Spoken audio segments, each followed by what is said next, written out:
It's so good to meet you. Thank you so much for taking a minute out for the show today. Okay. So let's begin our journey into your story by asking this. 5 years ago, this pandemic was changing our lives. How did you get through the pandemic, and how has it changed the way that you approach things now?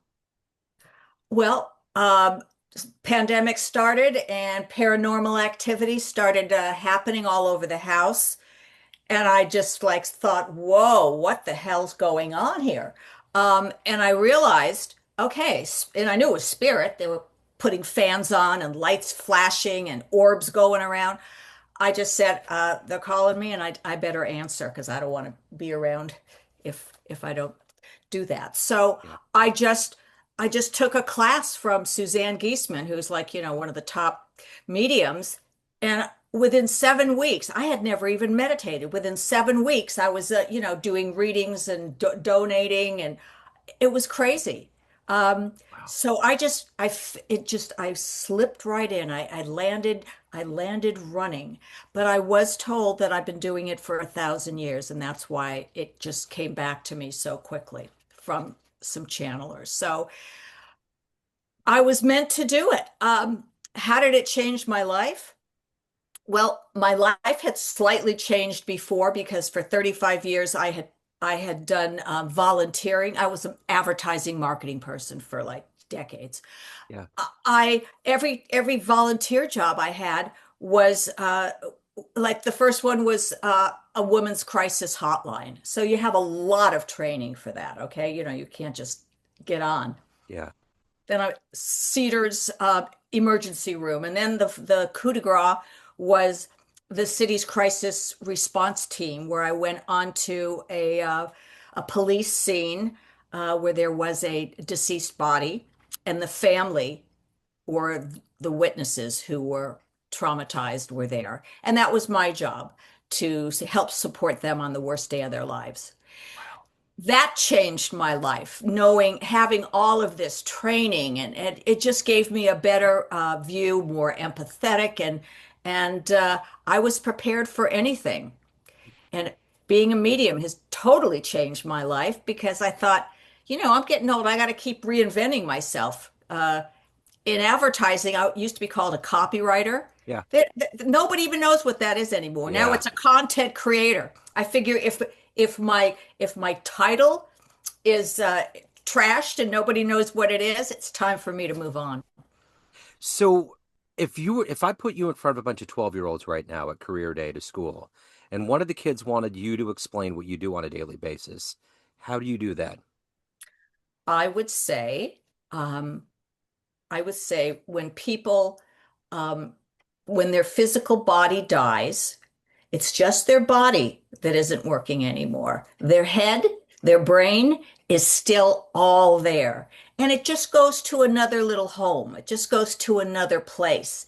But we can talk to their consciousness. We can see them the way they want to look, and they're perfect. If they were here and were sick, when they go, it's called home, they're perfect.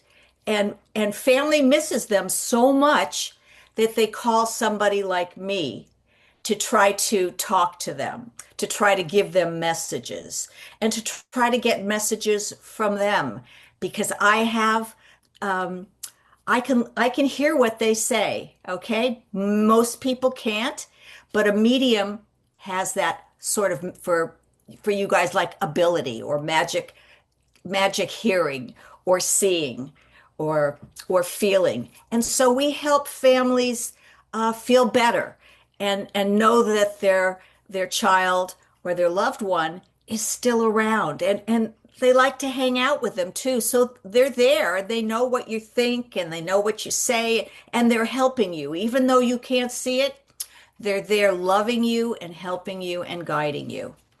That's what I would tell a 12-year-old. So take me back to when you were 12. What did you want to be when you grew up? What was your dream job? Fashion designer and go to, if in Paris. So take me back to your beginnings and how did this happen? Becoming a medium, getting into advertising, being in crisis response, seeing hardcore things. What were the things of your childhood, the seeds that were planted that have been harvested into who you become today? I didn't have any idea. I'm not one of those kids that sees, Aunt Matilda on the edge of the bed or talks to an imaginary friend who isn't actually imaginary. That wasn't me. I mean, I see people with orbs on the baby monitor, not me. Well, there could have been. We didn't have a baby monitor Yeah, that long ago. yeah. I felt when I was like in middle school, I said to my friends, I think I'm a witch. I felt like I had really amazing intuition and even a little psychic thing, but I didn't think much of it, and I didn't know what a medium was. So the closest thing was a witch. Um, and then I was fascinated with paranormal TV shows and medium shows like Sylvia Brown, one of the oldies but goodies, and I loved it. I thought it was fascinating. Then 30 years go by, and and all of a sudden the orbs are coming now, and the things are flashing, and they're saying, it's your time. They say that when your soul's ready, that's when it will happen. Other than that, I just had good intuition. I was very popular during the Oscars when we all had to vote. I had some good picks there. Other than that, it just all came at once at an older age.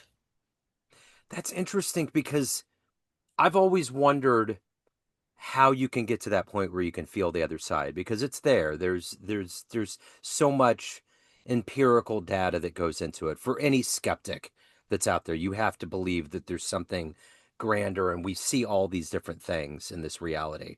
But it's like I've talked to people and they're like anybody can do it. There's a way that your It is. brain can get into it. But you add another element to it where I totally get what you're saying. And I think you have to be alive on this planet long enough to understand what you're saying.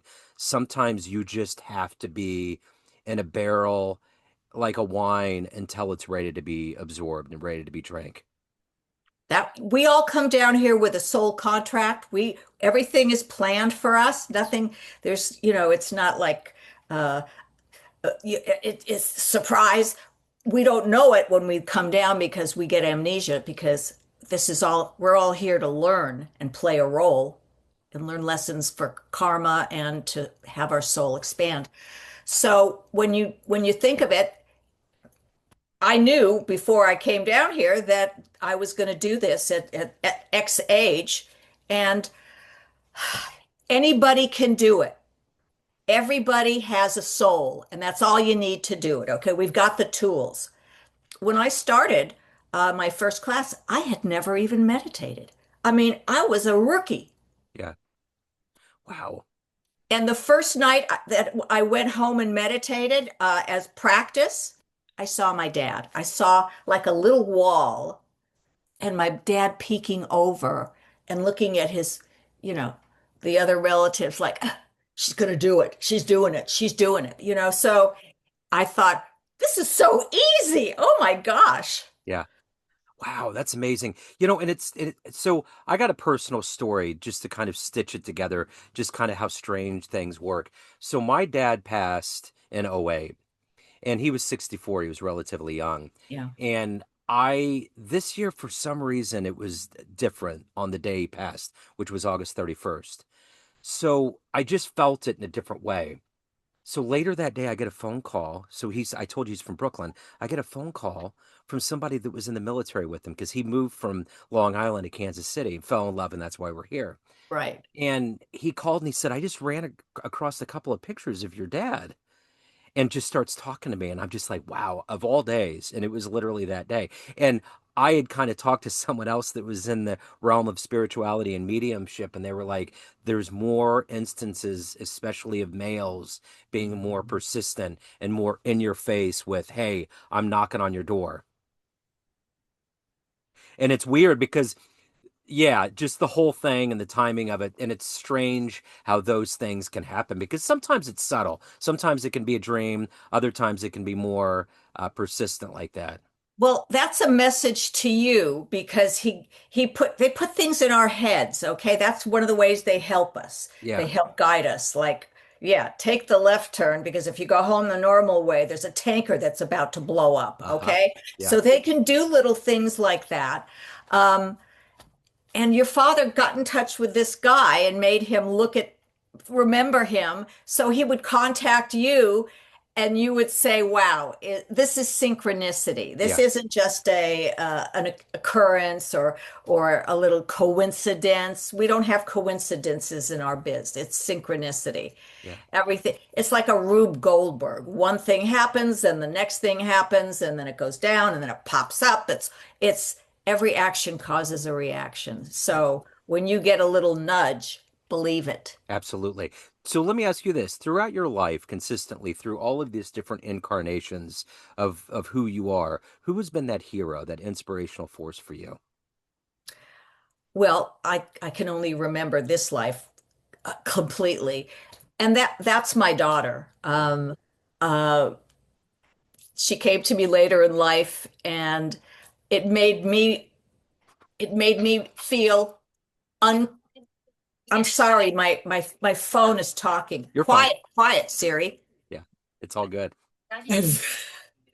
I'll sit on it. Shut up. Okay. I did. Um, where was I? Oh, my daughter. Yeah. So she came to us later in life and she made me understand what unconditional love, something so strong that you don't even really feel it for a husband or some. It's all consuming.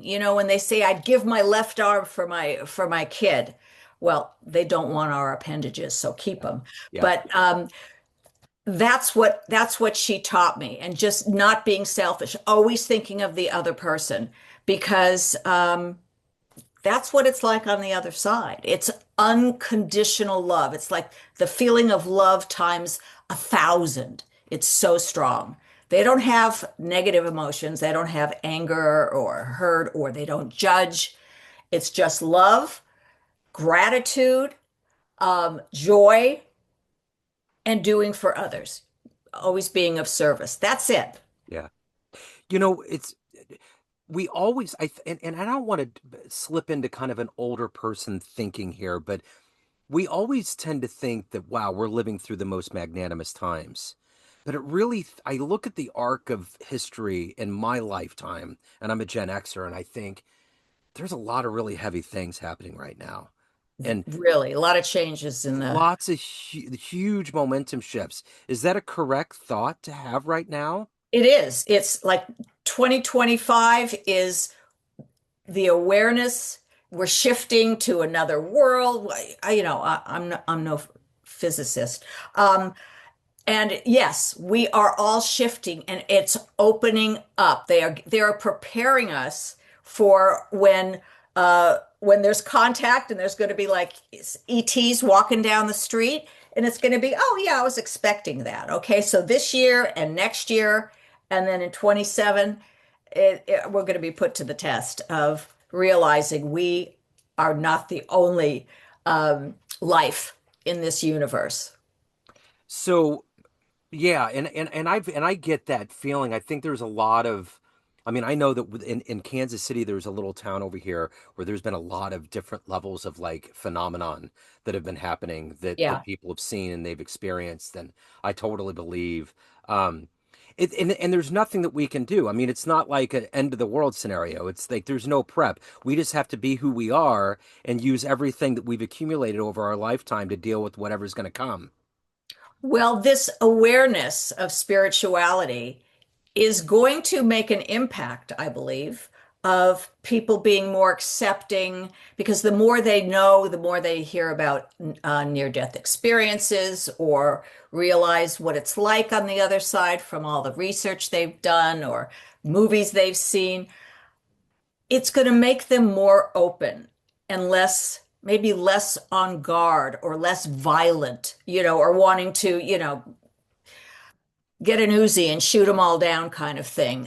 Yeah. It's just going to make everything a little more real, a little more, yeah, it's possible. If I can talk to my grandmother on the other side, I can do anything. It's it's going to be okay.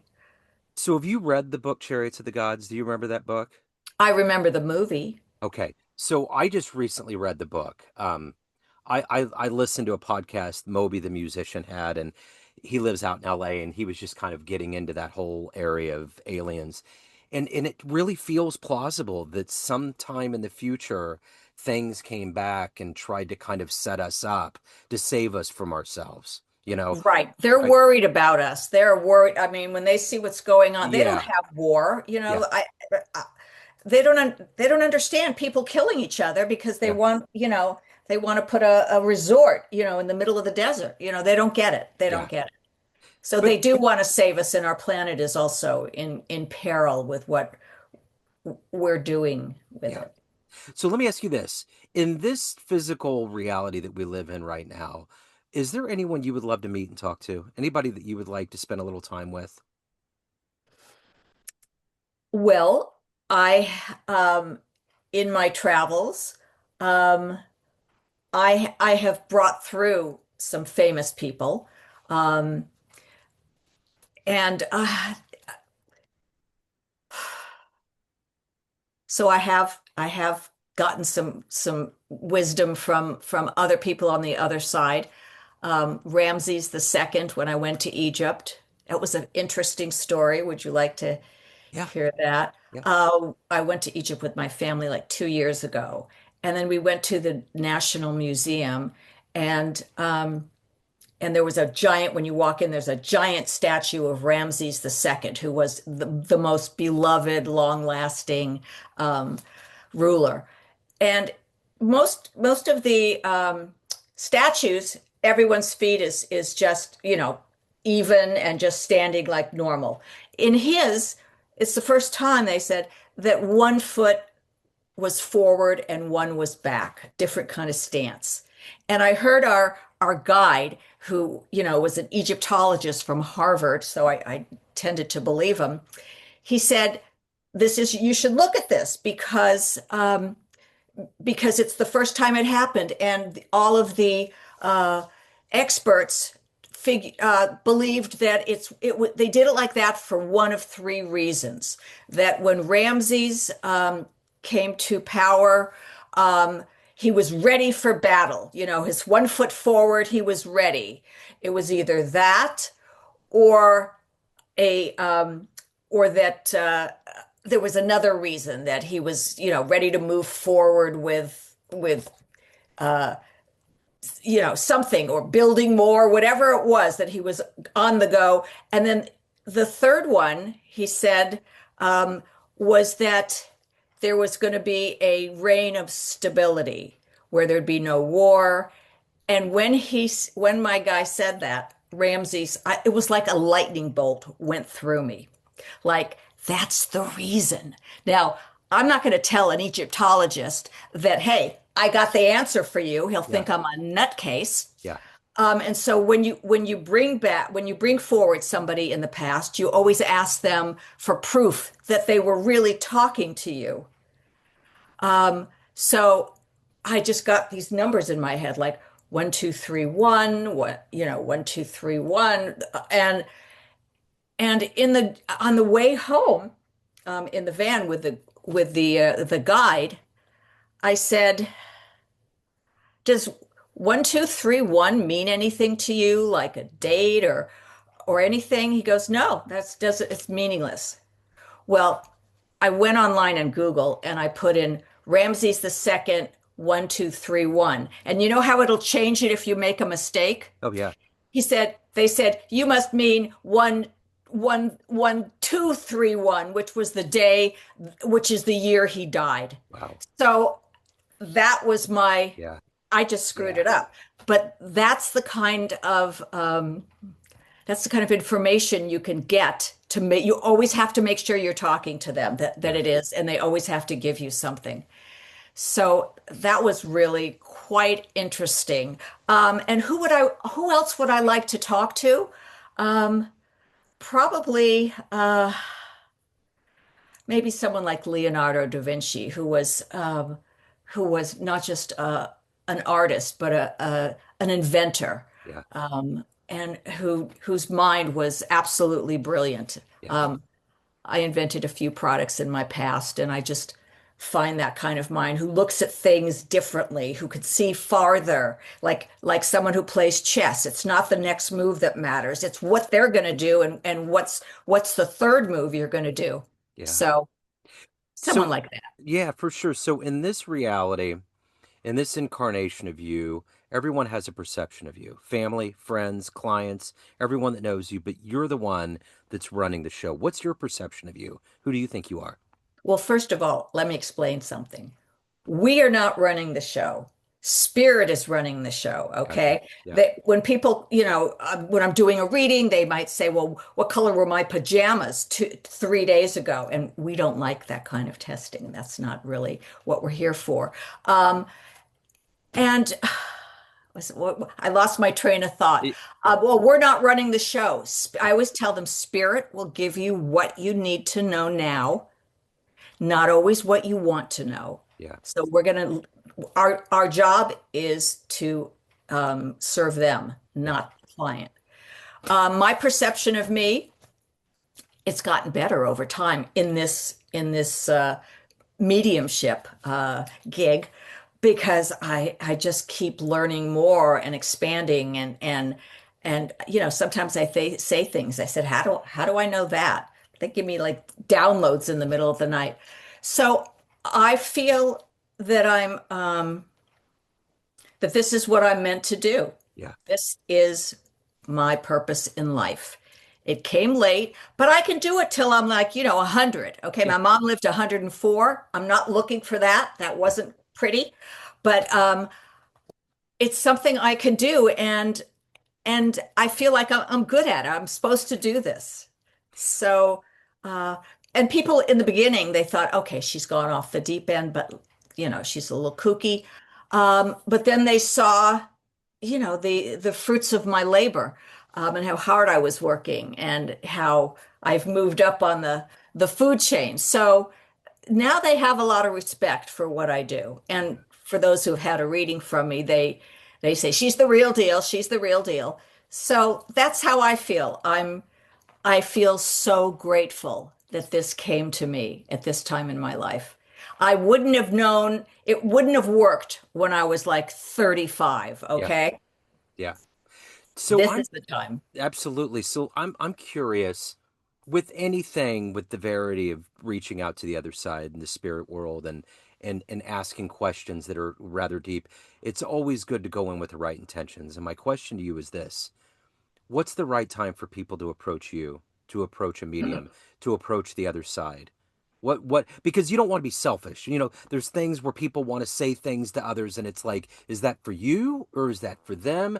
And my question is, what's the right heart to go in to approaching you?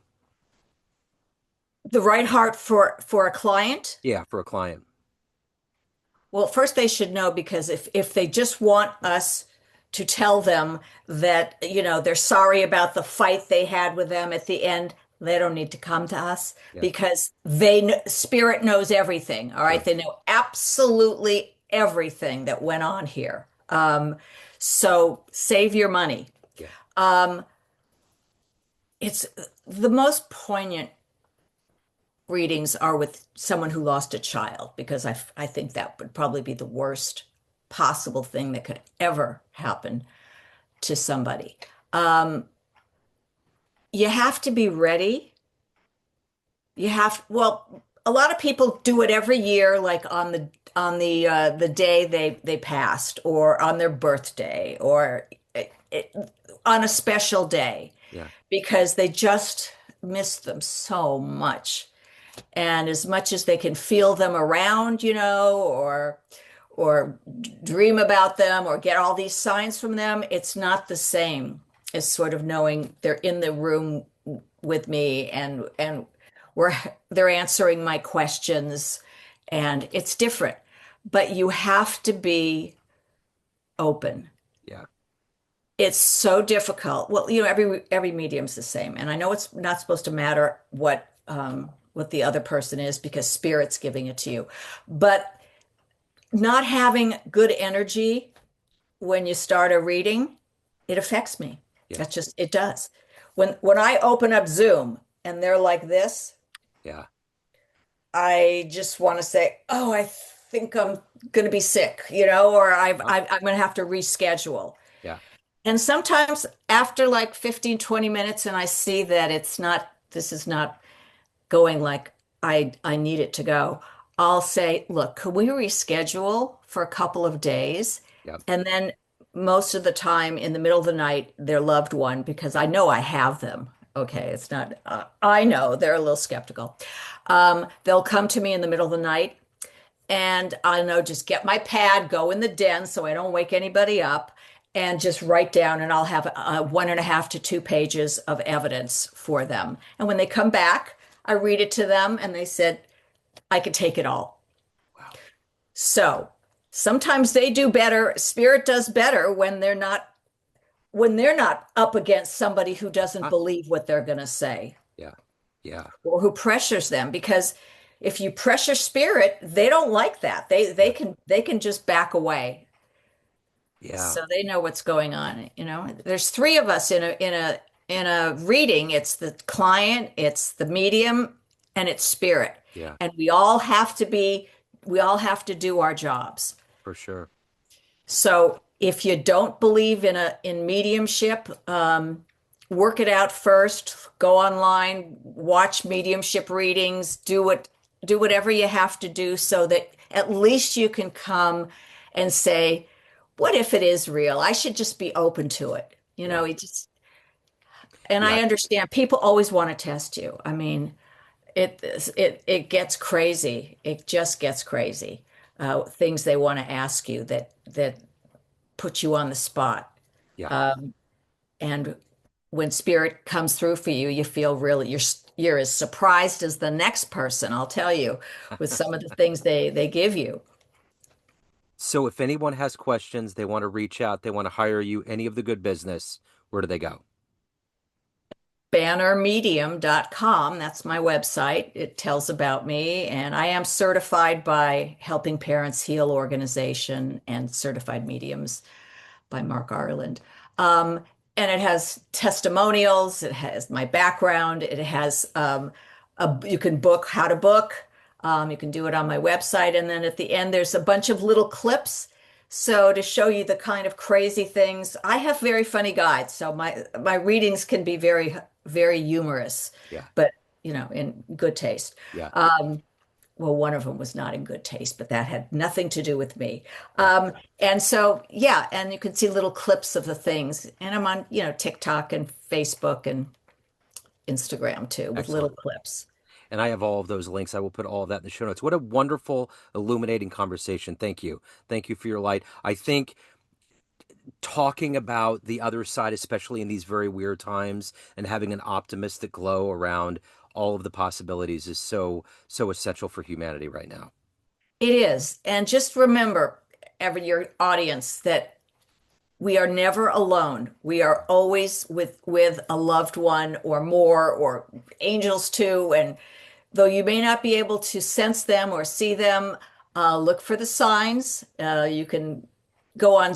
Oh, okay. You can go on Soul Proof, SOULPROOF.com. It is one stop for all of the information you could possibly want to know. It's a resource Yeah. and it's free. All you have to do Excellent. is sign up for the newsletter. That's free. There's free ebooks written by famous, Dr. Mark Pitzik, and just everything you could want to know. So that if you start looking at that, you'll be sucked in like crazy because it's fascinating, and then you'll be a believer too. Yeah. And then you're ready for a reading. That's it. And I can even put that in the show notes. This has been so wonderful. Thank you so much. Have a wonderful holiday season You and, too. and a tremendous 2026. I appreciate it. Okay, thank Thank you. you. Great to be